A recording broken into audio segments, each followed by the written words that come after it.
Comedian Raju Srivastava आज पंचतत्व में विलीन हो गए। गुरुवार को दिल्ली के निगमबोध शमशान पर उनका अंतिम संस्कार किया गया। उनके भाई ने उन्हें मुखाग्नि दी। इस दौरान उनके फैमिली मेंबर्स सुनील पाल, एहसान कुरैशी, मधुकर भंडारकर समेत कई सेलिब्रिटीज मौजूद रहे। आज सुबह 9:30 बजे दिल्ली के दशरथपुर द्वारिका से उनकी शव यात्रा शुरू हुई थी। ये राजू भाई के घर है। इसमें बड़ी संख्या में राजू के फैंस भी शामिल हुए।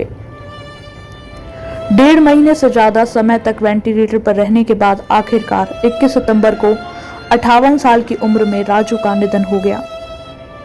अंतिम यात्रा के लिए परिजनों के अलावा कई रिश्तेदार, नेता और सेलिब्रिटीज भी राजू के घर पहुंचे। कल शाम से द्वारिका के दशरथपुर में उनकी अंतिम यात्रा की तैयारी चल रही थी। राजू की अंतिम यात्रा में बड़ी संख्या में फैंस भी शामिल हुए।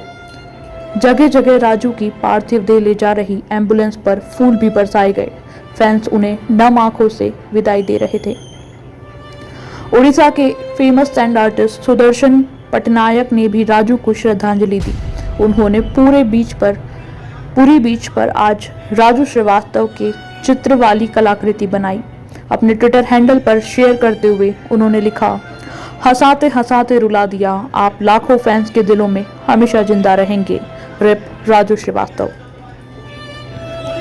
राजू के पार्थिव शरीर को कल द्वारका के पास दशरथपुरी ले जाया गया था। उनके छोटे भाई दीपू श्रीवास्तव और बड़े भाई सीपी श्रीवास्तव कल शाम दिल्ली पहुंच गए थे। राजू के फैमिली मेंबर में इंडिया टुडे से बातचीत के दौरान बताया है कि कल सुबह उनका बीपी एकदम लो हो गया, जिसके बाद उन्हें सीपीआर दिया गया, लेकिन फिर उन्होंने रिस्पॉन्ड नहीं किया।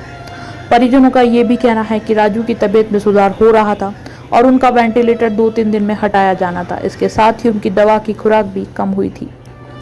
राजू के निधन के बाद से उनकी पत्नी शिखा श्रीवास्तव का बयान सामने आया था, जिसमें उन्होंने कहा था कि राजू ने बहुत ही हिम्मत से लड़ाई लड़ी है। मुझे उम्मीद थी कि वो ठीक हो जाएंगे। मैं उनके जल्दी स्वस्थ होने की दुआ कर रही थी, मगर ऐसा नहीं हुआ। मैं ये कहना चाहूंगी कि वो एक असली फाइटर थे जो आखिरी समय तक लड़े।